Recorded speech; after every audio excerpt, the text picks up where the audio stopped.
예, 기도하겠습니다. 하나님 감사합니다. 오늘 말씀을 통하여 우리의 눈과 귀가 열리고 우리의 영혼이 깨어나며 우리의 삶이 변하는 역사가 일어나게 하여 주옵소서. 특별히 오늘 이 시간을 통하여 우리를 좋은 곳으로 인도하여 주시고 우리를 든든히 지켜주시는 주님을 더욱더 믿고 의지하며 또한 우리 삶 속에서 마땅히 우리가 돌보고 섬겨야 할 지체들을 더욱더 사랑하는 마음 또한 허락하여 주시옵소서. 우리 구주 예수 그리스도 이름으로 기도합니다. 아멘. 예, 오늘 말씀은 아까 사실 교동문 할 때 우리가 이미 봉독을 했습니다. 바로 우리가 잘 아는 시편 23편 말씀입니다. 자, 하지만 제가 다시 한번 우리에게 좀 낯선 공동 번역 버전으로 봉독할 테니까 잘 듣고 묵상하시기 원합니다. 야훼는 나의 목자, 아쉬울 것 없어라. 푸른 풀밭에 누워 놀게 하시고 물가로 이끌어 쉬게 하시니 지쳤던 이 몸에 생기가 넘친다. 그 이름 목자이시니 인도하시는 길 언제나 곧은 길이요. 나 비록 음산한 죽음의 골짜기를 지날지라도 내 곁에 주님 계시오니 무서울 것 없어라. 막대기와 지팡이로 인도하시니 걱정할 것 없어라. 원수를 보라는 듯 상을 차려주시고 기름 부어 내 머리에 발라주시니 내 잔이 넘치옵니다. 한평생 은총과 복에 겨워 사는 이 몸 영원히 주님 집에 거하리이다. 이것은 오늘 우리들에게 주시는 하나님의 말씀입니다. 예전에 제가 버클리에서 한참 공부하고 있을 때 지금도 별로 운동을 좋아하진 않지만 그때도 한참 공부할 게 많아서 꾸준히 운동한다는 것을 별로 생각하지 못하고 살 때였습니다. 그런데 이 미국 친구들 보면 진짜 운동 열심히 합니다. 매번 짐에 가서 이 웨이트 트레이닝 하는 것도 그렇고요. 더 인상적인 것은 매주 금요일마다 이제 수업이 끝나고 나면은 그 파크에 가서 축구를 그렇게 했습니다. 저도 이제 기숙사 살던 때고 이 다이닝홀에서 밥을 같이 먹던 친구들이 죄다 축구를 하고 있으니까 몇 번 껴서 함께 축구를 하곤 했었는데요. 자, 그런데 이 축구라는 종목이 재밌긴 한데 꼭 한 번씩은 다치게 되어 있습니다. 우리 교인들 중에서도 축구 열심히 하는 분들이 있는 걸로 알고 있는데 늘 조심하시기 바랍니다. 특히 이 허리가 잘 나갑니다. 이게 그렇잖아요. 이제 공이 날라오면은 조금만 발을 뻗으면은 이 공이 닿을 것 같으니까 순간적으로 무리를 안 할 수가 없습니다. 그러다가 상대방하고 잘못 부딪히기라도 하면은 허리가 삐걱하는 거죠. 제가 바로 산 증인입니다. 아마 MDB 3년차 겨울 때쯤으로 기억을 하는데요. 공을 캐치하려고 다리를 어설프게 들었는데 그렇게 몸이 꺾인 상태로 다른 사람이랑 부딪혔습니다. 제가 여태까지 살면서 허리 여러 번 삐끗했었는데 이때가 제일 심했었습니다. 어느 정도로 심했었냐면요. 세수하거나 이를 닦을 때 몸을 이렇게 세면대 쪽으로 구부려야 되는데 허리가 아프니까 구부러지지가 않습니다. 그래서 세수하고 이를 닦고 나면은 옷에 물이 다 묻을 정도였습니다. 그 당시에 이제 수업도 들어야 되고 페이퍼도 써야 되는데 허리가 아프니까 제대로 집중하기가 힘들었고 누워있는 시간이 점점 길어졌습니다. 이제 그 당시에 MDB 졸업도 해야 되고 박사과정도 지원해야 되는데 마음이 조급해질 수밖에 없었던 거죠. 자, 그때 제가 위안을 받았던 말씀이 바로 오늘 함께 읽은 이 시편 23편입니다. 아마 여러분들 대부분이 즐겨 암송하시는 익숙한 말씀이리라 믿습니다. 이 말씀은 이렇게 시작하죠. 여호와는 나의 목자시니 내게 부족함이 없으리로다. 우리가 양이고 하나님께서 우리를 길러주시는 목자가 되신다고 하는 이 고백은 우리에게 있어서 굉장히 강력한 고백입니다. 내 삶의 주인이 나 자신이 아니라 나의 목자가 되시는 여호와 하나님이시기 때문에 비록 내 눈높이에서 부족해 보이는 삶도 충만하고 온전히 살아갈 수가 있다는 거죠. 자, 그런데 제가 허리를 다쳤던 그때 위안을 받았던 말씀은 이 1절이 아니라 그 다음에 나오는 2절입니다. 그가 나를 푸른 풀밭에 누이시며. 상상을 해봤습니다. 언제 목자가 자기 양을 풀밭에 누일까요? 사실 양이 멀쩡하게 잘 지내고 있으면 목자가 양을 터치할 일이 없습니다. 문제는 양은 혼자서 잘 지내지 못한다는 거죠. 이사야 53장에서도 맨날 죄짓고 사는 인간들을 향해서 이 양에 빗대어서 이렇게 말합니다. 우리는 다 양 같아서 그릇 행하여 각기 제 길로 가거늘. 이 양이라는 존재가 그렇습니다. 양은 이 길러주는 목자가 없으면은 혼자서는 도저히 살아갈 수 없는 그런 어리석은 짐승이기 때문이죠. 이 양이 어느 정도로 어리석냐면요. 일단 이 양들은 시력이 안 좋습니다. 그래서 앞에 뭔가가 움직이고 있으면은 자기 목자인 줄 알고 일단 따라가는 습성이 있습니다. 그래서 양치기 개가 움직이면은 눈이 나쁘니까 그 개가 목자인 줄 알고서 그 개를 따라갑니다. 실제로 이제 야생 개들이나 늑대들이 양의 이 습성을 이용해서 양들을 막다른 골짜기로 꿰어내가지고 거기서 이 양들을 잡아먹곤 합니다. 또 이 양들은 신체 구조상 잘 넘어집니다. 그리고 혼자서 잘 못 일어납니다. 이게 양들한테는 치명적인 게요. 양이 뒤집히면은 바둥거립니다. 그럼 배에 가스가 차서 혈액순환이 안 되고 심하면 죽기까지 한다는 겁니다. 옆에서 목자가 일일이 케어해주지 않으면은 자기들끼리는 도저히 살아갈 수 없는 존재가 바로 이 양들입니다. 엉뚱한 곳에서 길을 잃어버리거나 넘어져서 버둥거리고 있을 때 이 목자는 양이 위험에 처했다는 것을 알아채고 이 양을 들어서 안전한 곳으로 다시 옮겨줘야 되는 거죠. 이런 목자의 모습을 하나님이 돌보시는 그 손길로 표현한 것이 바로 이 2절입니다. 내가 엉뚱한 곳에서 길을 잃어버렸을 때, 또 넘어져서 버둥거리고 있을 때 나를 들어서 쉴 만한 물가로 혹은 푸른 초장에 눕히시는 분이 바로 목자 되신 우리 하나님이신 거죠. 물론 우리 인간은 양들처럼 눈이 나쁘지도 않고 또 넘어져도 혼자 못 일어나는 존재가 아닙니다. 하지만 양의 이 어리석은 모습이 남 같지 않다는 것을 다들 공감하실 거예요. 우리 인간들도 참 어리석어서 나를 잡아먹는 늑대와 나를 돌봐주는 목자를 구분하지 못할 때가 많죠. 또 넘어지기라도 하면은 나 혼자서는 도저히 못 일어날 때가 있습니다. 그럴 때 이 목자 되신 하나님을 간절히 찾게 되는 거죠. 제가 그 허리를 다칠 때가 그랬습니다. 그땐 정말 고민도 많았고 할 일도 많았고 생각도 복잡했었습니다. 당시에 이제 아내는 동부에 있었고 저 혼자 버클리에 있는 기숙사에서 이것저것 해결해야 될 일이 많았습니다.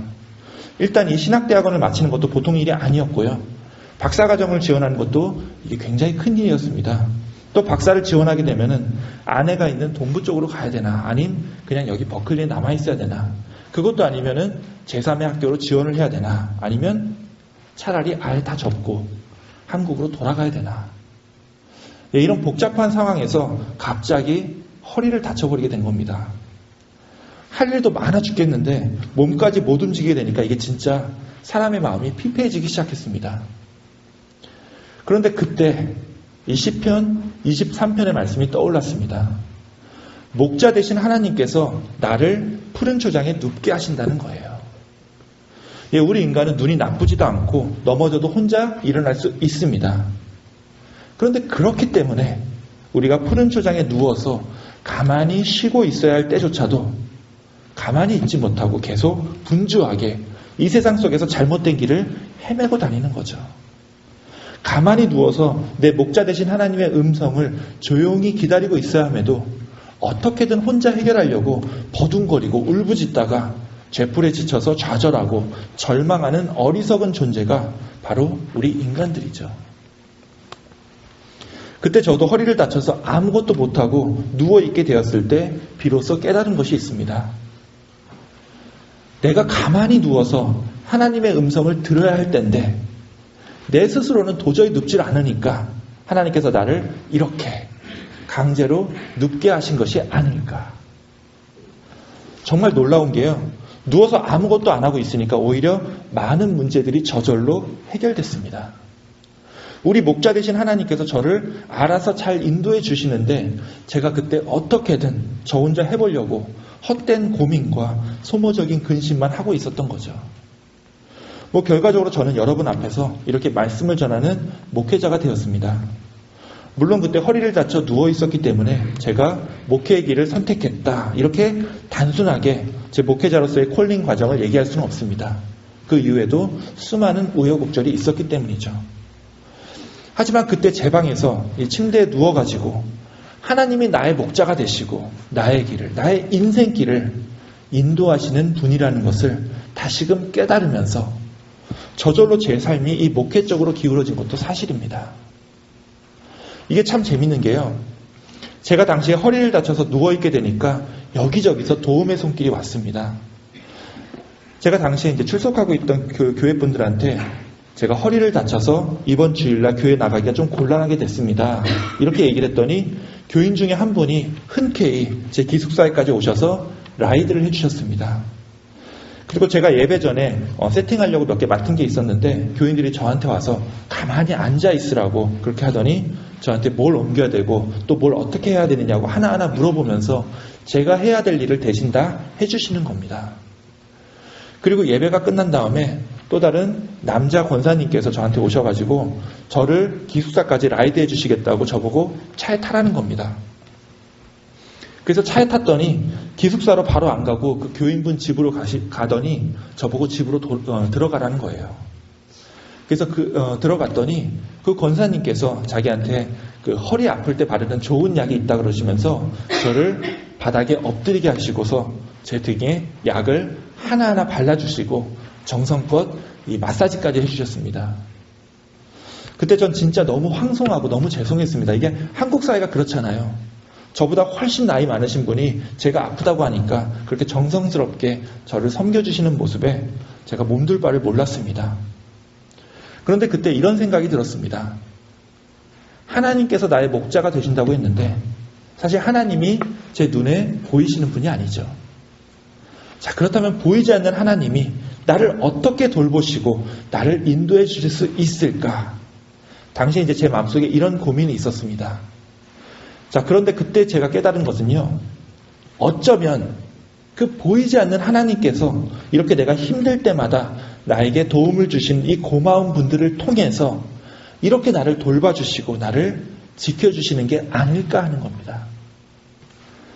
안타깝게도 그때 제 등에 그 약을 발라주시고 정성스럽게 마사지를 해주셨던 그 권사님은 곧 다른 곳으로 이사 가셨기 때문에 제가 그때 졌던 그 신세들을 충분히 보답하지는 못했습니다. 물론 우리가 세상을 살면서 그런 은혜를 입고도 제대로 감사하지 못하는 분이 한둘이 아니죠. 대표적으로 어떤 분들이 있죠? 우리가 신세를 졌음에도 불구하고 제대로 은혜를 갚지 못하는 분이? 아마 여러분들 머릿속에 다양한 얼굴들이 떠오르겠지만 공통적으로 떠오르시는 그런 분들이 있습니다. 바로 여러분들의 부모님들이죠. 우리의 목자 되신 하나님께서 우리를 돌보시기 위해서 우리에게 제일 처음 보낸 분이 우리 부모님들입니다. 이 부모님들께 받은 은혜는 우리가 무엇을 하더라도 결코 갚을 수 없는 그런 빚일 수밖에 없습니다. 저처럼 부모님이 여전히 살아계셔도 갚을 수 없고요. 부모님이 더 이상 안 계시다면 이제는 더더욱 갚을 수 없는 은혜가 되었습니다. 우리가 세상을 살다 보면 여러 사람을 만납니다. 물론 나에게 도움을 주고 많은 은혜를 끼치는 분들도 만나지만 대부분의 인간관계는요.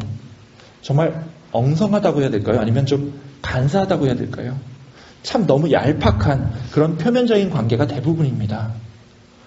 이 얄팍한 관계 속에서 통용되는 원리는 give and take. 내가 준 만큼 그 사람에게 받을 수 있다는 거죠. 자, 그런데 우리 부모님들은 다르죠. 내가 부모님에게 준 것보다 훨씬 많은 것을 나에게 베풀어 주시는 분이 바로 우리 부모님들입니다. 어려서 혼자서 화장실도 못 가던 때부터 나를 돌보시고 케어해 주신 분들이죠. 어쩌면요, 이런 일방적인 사랑을 부모님으로부터 경험해 보지 못했다면 우리는 하나님께서 우리를 일방적으로 사랑하신다는 이 성경의 말씀을 고지곳대로 믿기가 어려웠을 겁니다. 우리가 부모님의 사랑을 직접 경험했기 때문에 이 세상에 이해관계를 떠나서 나에게 일방적인 사랑을 주는 그런 존재가 있다는 것을 우리가 깨달을 수 있었던 거죠. 그래서 그런 말이 있습니다. 하나님께서는 그분의 사랑을 우리 인간에게 가르쳐주기 위해서 우리에게 제일 먼저 부모님을 만나게 해주셨다. 부모님의 일방적인 사랑을 경험해봤기에 우리는 그 사랑의 원천이 되시는 하나님의 사랑도 어렴풋이나마 상상할 수가 있게 된 거죠. 또한 부모님뿐만이 아니죠. 우리는 살아오면서 부모님 말고도 정말 내가 이런 은혜를 받아도 되나 싶은 그런 사랑들을 여러 번 경험했습니다. 아까 제가 말씀드린 그 권사님도 그렇고요.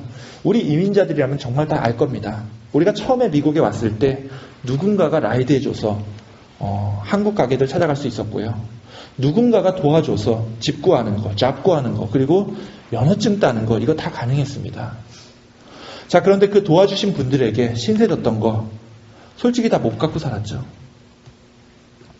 우리 부모님들한테 받았던 일방적인 사랑처럼 그분들에게도 우리가 일방적으로 받기만 했을 뿐 제대로 다 되갚지는 못했습니다. 자, 그런데 이런 생각이 들었습니다. 어쩌면 여러분들이 미국에 처음 왔을 때 하나님께서 여러분들을 돕고 지켜주시기 위해서 그분들을 여러분들에게 보내주신 게 아닐까 하는 겁니다. 즉 하나님께서 이 세상에 하나님께서 보여주시는 그 일방적인 사랑이 있다는 것을 여러분들에게 알려주시기 위해서 여러분들을 도와주셨던 그분들을 보내주신 게 아닌가 하는 그런 생각이 들었던 겁니다. 자, 그렇다면 여러분들에게 은혜를 베풀었던 그 손길들은 그냥 사람의 것들이 아니죠. 하나님의 손길입니다. 여러분의 목자가 되시는 하나님께서 여러분들을 푸른 초장으로 또 쉴만한 물가로 인도하시기 위해서 여러분들에게 보내주신 하나님의 은혜인 거예요. 우리가 하나님께 참 감사하고 또 감사해야 될 이유가 바로 여기에 있습니다. 우리를 도와주는 모든 돌봄의 손길들이 사실은 하나님으로부터 온 하나님의 은혜이기 때문입니다. 자, 그런데 우리가 여기에 그쳐서는 안 되죠.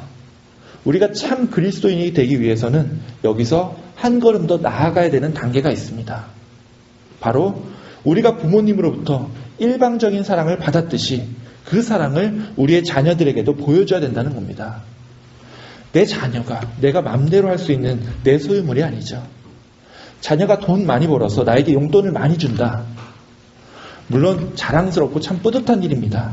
하지만 자녀가 제대로 용돈도 안 주고 오히려 내 재산만 축낸다. 그러면 더 이상 그 자녀를 사랑하지 않게 되는 게 아니죠. 나에게 이익을 주든 손해를 주든 내 자녀는 내가 일방적으로 사랑할 수밖에 없는 그런 존재입니다. 내가 부모님한테 그리고 하나님한테 그 일방적인 사랑을 배웠기에 나도 내 자녀를 위해서 그렇게 희생하고 헌신하며 사랑할 수가 있는 거죠. 우리 자녀에게뿐만이 아니죠. 우리 이웃에게도 그런 사랑을 보여줘야 됩니다. 우리가 이민 처음 왔을 때 다 배웠습니다. 어려운 일을 당하고 또 곤란한 일을 겪었을 때 누군가가 우리 곁에 있어줬고 또 옆에서 도와줬었죠. 이제는 우리 차례입니다. 내 도움이 필요한 사람을 보면 우리가 도와줘야 됩니다. 내가 이 사람을 이만큼 도우면 이 사람이 나중에 나에게 이만큼 보답하겠지. 이건요, 우리 믿는 사람들의 방식이 아니죠. 선한 사마리아인의 이야기를 다 아실 겁니다. 당장 내 도움이 필요한 사람이 있고 내가 당장 도와줄 수 있는 여건이 허락되면 이해관계를 떠나서 무슨 보험 광고처럼 묻지도 않고 따지지도 않고 도와주는 것이 우리가 취해야 할 삶의 방식인 거예요. 왜 그래야 된다고요? 우리가 하나님을 믿는 사람들이기 때문에 그렇습니다. 우리가 하나님으로부터 일방적인 사랑을 받았기 때문에 우리도 내 도움이 필요한 다른 사람에게 일방적으로 그 사랑을 보여주고 실천하는 것이 우리 믿는 사람들의 삶의 방식이기 때문에 그렇습니다. 우리 주변에 도와줄 분들이 참 많죠. 아까 제가 우리가 부모님으로부터 일방적인 사랑을 배웠다고 했는데요. 이 세상에는요, 그런 부모님이 어릴 때부터 안 계셔서 그 부모님의 사랑을 배워볼 기회를 갖지 못한 사람도 많이 있습니다. 또 부모님이 있다고 하더라도 이 세상엔 정말 차라리 없는 이만 못한 부모도 또 있기 마련이죠. 자, 그렇게 부모님의 사랑을 제대로 받아보지 못한 사람들도 하나님의 그 큰 사랑을 경험해야 되지 않겠습니까? 자, 그렇다면 그 사람들이 누구에게 그런 일방적이고 헌신적인 사랑을 배워야 할까요? 또 그 반대되는 분들도 있죠. 이 마더스데이가 되고 파더스데이가 됐는데 자녀들이 없어서 혹은 자녀가 있더라도 여러 가지 사정으로 자녀를 통해서 누려야 할 기쁨들을 제대로 못 누리는 분들도 있습니다.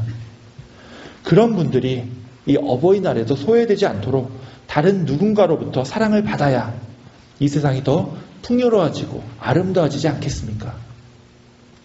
자, 그런 사랑을 누가 먼저 나타내야 될까요? 이 세상에 누가 그런 헌신적이고 일방적인 사랑을 먼저 나타내야 되겠습니까? 네, 바로 우리 믿는 자들이 해야 되겠죠.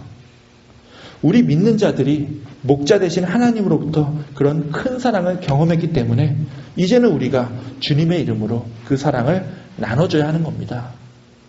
자, 오늘 이 젊은 분들이 이렇게 예배를 섬기고 또 끝나고 나면 또 친교로 섬깁니다. 이 젊은 분들이, 여기 계신 분들이 뭐 친부모도 물론 있지만 뭐 그렇지 않고도 섬기려고 하는 마음이 있는 거죠. 왜 그렇죠? 하나님께서 우리에게 일방적으로 사랑을 주셨기 때문에 우리도 그 사랑을 일방적으로 나눠주려고 하는 겁니다. 마찬가지입니다. 특별히 오늘이 어버이 주일인데 하나님께서 그 일방적이고 헌신적인 사랑을 우리가 우리들의 부모님을 통해서 배웠기에, 절실히 경험했기에 우리가 먼저 하나님께 감사를 드리기 원합니다. 그리고 우리의 이 감사가 단지 우리만의 이 자족함이 되지 않고 우리의 삶 속에서 우리의 헌신과 우리의 사랑을 필요로 하는 그 누군가에게 또 아름답게 전하는, 그래서 이 세상 속에서 주님의 그 큰 사랑이, 일방적이고 헌신적이고 희생적인 그 큰 사랑이 점점 더 사람들에게 전해지고 그리고 확장되어서 이 세상 속에, 그리고 여러분들의 삶 속에 하나님의 나라가 임할 수 있기를 주님의 이름으로 축원합니다. 기도하겠습니다. 하나님 감사합니다. 우리가 비록 빈손으로 왔다가 빈손으로 가는 인생이지만 그 안에서 우리에게 다가왔던 수많은 사람들의 헌신과 사랑을 기억하며 우리를 돌보시고 인도하시는 하나님의 그 큰 사랑이 우리와 늘 함께 하심을 이 시간 고백합니다. 특별히 일방적이고 헌신적인 마음으로 우리를 사랑해 주시는, 그리고 사랑해 주셨던 우리들의 부모님을 우리에게 보내주신 주님의 그 큰 은혜에 너무나도 감사를 드립니다. 이제는 우리가 주님의 그 큰 사랑을 배웠사오니 우리 한 사람 한 사람이 주님의 귀한 사랑의 도구로 사용되길 원합니다. 특별히 우리의 삶을 통하여 우리의 도움이 필요한 우리의 이웃들을 섬기고 사랑함으로써 주님의 사랑을 전하고 목자 되신 주님께서 그들의 삶도 돌보고 인도하심을 그들로 하여금 깨달아 알게 하여 주시옵소서. 다시 한번 감사를 드리오며 우리 구주 예수 그리스도의 이름으로 간절히 기도하옵나이다. 아멘.